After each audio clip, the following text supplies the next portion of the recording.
after a tough day, sometimes it doesn't go your way on the day training, you've had a tough day. When you get back to the room, he had a hamstring injury which kept him out, but he pulled his other hamstring out. Kolisi walked out at the Estadio José Amalfitani in Buenos Aires on the 8th of August, wearing the number 6 jersey, his first appearance for South Africa all year. He had missed the entire Nations Championship in July with a hamstring strain, and this one-off test against Argentina had been built, in part, to get him back into rhythm before the 4-test series against the All Blacks. He made it 25 minutes before he reached for the back of his other leg and called for the physio. If you spend your Saturdays picking apart what actually happened in a test match rather than just the scoreline, this is the kind of breakdown you will want more of. So it's worth hitting subscribe now, because it's what tells these videos to keep landing in front of people who care about the sport at this level, and not only the highlights.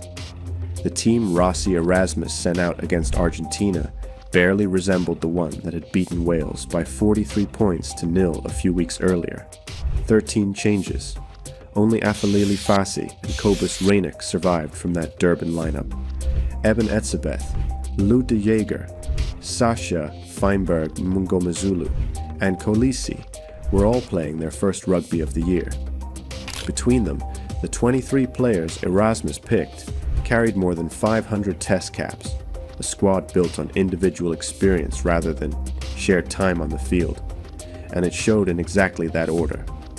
The kicking from the base of the scrum and from fly half went long and uncontested, over and over, handing Argentina's back 3 free running starts. A debutant line-out thrower missed his only bad throw of the night at exactly the wrong moment late in the second half. Erasmus said afterward that a number of his players were short of game time coming back from injury, and that getting them through 80 minutes was always going to affect how fluent the team looked. Argentina arrived carrying scars of their own. Felipe Contepomi's side had beaten Wales during the same July window, then lost to Scotland and to England in a bad-tempered match that cost them their first-choice fly half, Tomas Albornoz, a 4-match suspension after he had to be physically restrained from a referee following a disallowed late try. Pablo Matera captained in his place with regular skipper Julian Montoya unavailable, and Lock Guido Pei had the game of the front 5, stealing a Springbok line-out throw and finishing as the most influential forward on the pitch, despite also conceding the penalty that gave South Africa their best attacking platform of the first half. The fixture also marked 40 years since Las Pumas first played at that ground, in front of a crowd Erasmus had warned his players beforehand would be as passionate as any they would meet all year. He had called Argentina a massive challenge in the days before kickoff. Benjamin Grondona put the home side ahead early after Thomas Dutoit was penalized for collapsing South Africa's first scrum of the night, and the lead held until just before the break, when Andre Esterhuizen carried hard enough through midfield to draw in 2 defenders, freeing Kanan Moody to send Edwill van der Merwe around the outside for a try that covered close to 100 meters by itself. Cameron Hanekom added a second from close range off the back of a dominant scrum early in the second half, and Argentina had one more chance to level the match in the 83rd minute before the opportunity went begging. South Africa held on for 17 points to 10, a result that extended their winning test run to 12 matches and kept them unbeaten against Las Pumas on Argentine soil going back to 1993. The one part of South Africa's game that didn't need rhythm to function was the scrum. It doesn't require shape or timing, or 6 weeks in a training camp together, only power, and South Africa won every scrum that was contested that night, 7 for 7, and were dragged through a performance that had gone wrong, almost everywhere else on the field, by the single facet of the game that couldn't care less, how unfamiliar the players around it were. None of that record had come without warning signs. South Africa had lost only 4 times since winning the World Cup final in Paris, and Argentina had provided one of those, 4, a 29-28 defeat in Santiago del Estero in 2024 that remains the only time Las Pumas have beaten the world champions on home soil. A win in Buenos Aires this time would have made Argentina the first team to beat South Africa twice since that Paris final, and the first side to beat them at all in 2026. It didn't happen, but for long stretches of the evening it looked like it might. Fassi struggled under the high ball for most of the first half and put several kicks straight down Argentina's throat. Feinberg Mengomezulu looked stiff and unusually sluggish in only his second start of the year, and the long uncontested kicking from 9 and 10 turned nearly every Springbok box kick into a free catch for Rodrigo Isgro. Kolisi's 25 minutes sat inside that same pattern of returning players finding their feet again, and also somewhat apart from it. He hadn't played a test since May. A hamstring strain on his left side had ruled him out of South Africa's wins over England, Scotland, and Wales in July. 3 matches he watched from outside the squad, while Erasmus rotated Marks van Staden and Cameron Hanekom through the back row in his absence.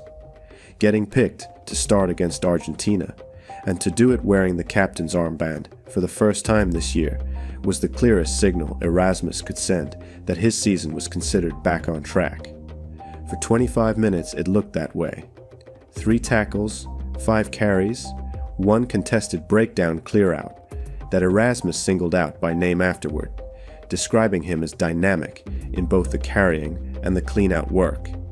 It was the kind of cameo a coach points to when a player has answered exactly the question that was asked of him.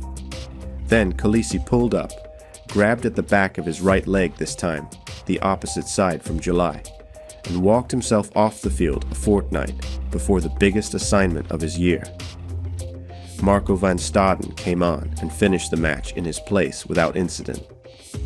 This isn't the first time a fitness scare has shadowed Kolisi ahead of an assignment that mattered.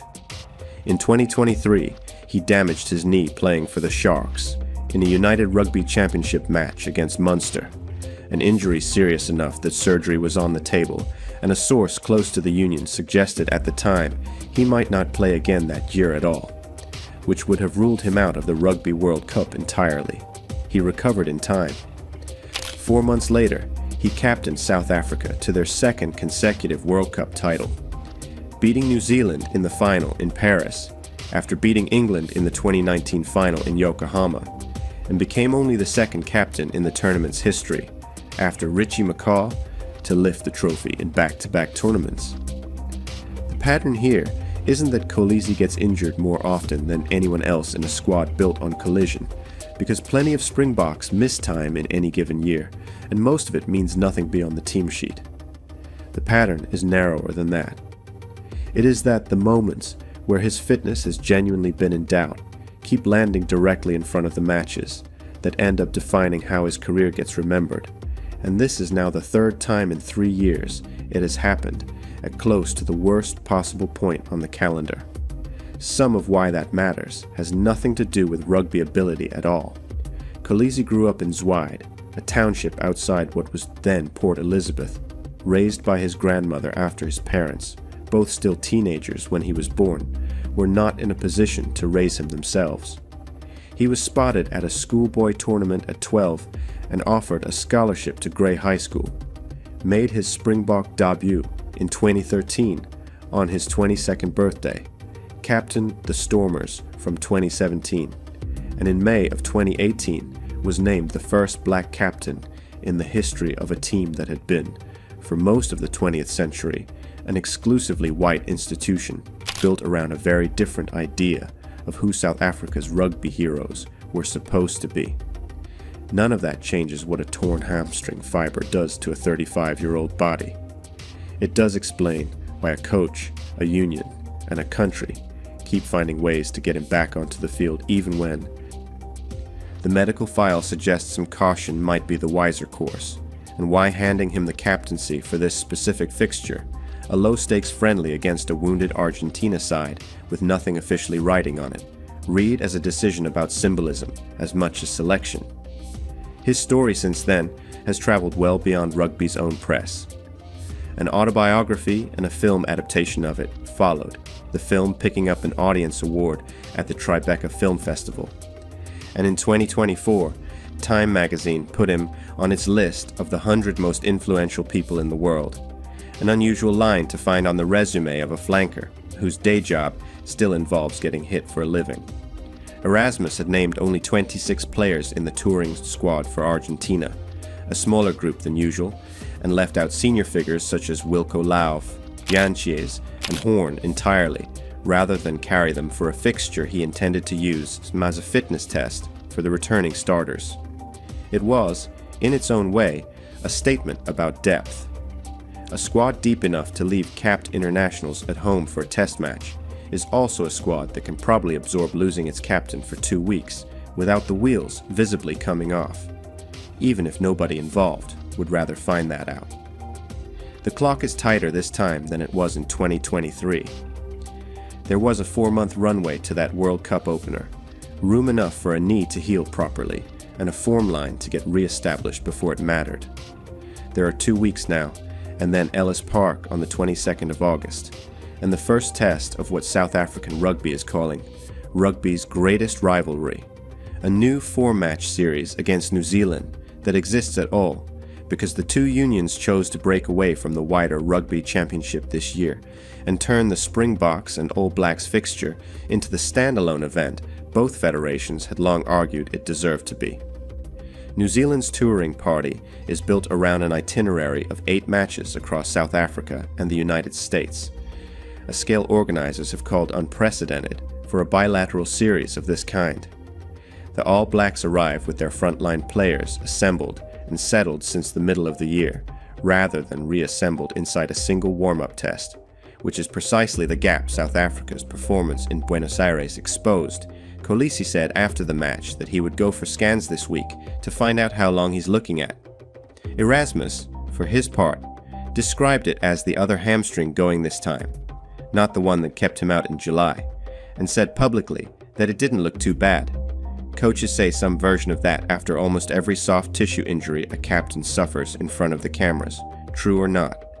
So on its own, it tells you less than it sounds like it should. Hamstring strains are graded on a scale from 1 to 3 depending on how much of the muscle fiber has torn, and the lower grades can have a player back within 1 to 2 weeks, while a grade 3 tear can end a season outright.